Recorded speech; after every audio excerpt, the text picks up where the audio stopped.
back stronger next year and hope that Yamaha can put a more competitive M1 underneath him when he moves to the factory team next year. He was offline there a bit, wasn't he? He was offline, and do you know what? Astonishingly, he actually drops out of the top 4 of the World Championship. Moves to the factory team next year.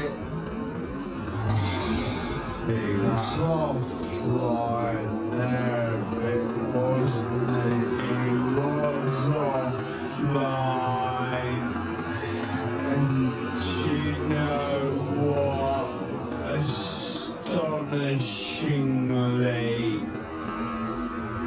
he actually drops out of the top 4 of the World Championship. He's 5th as a result of that right now. He had an absolute horrendous time in the 2 Aragon races. He's had a nightmare here in both Valencia races. I mean, he crashed on the first lap last weekend, remounted to the finish 14th. He's crashed again in the race here today.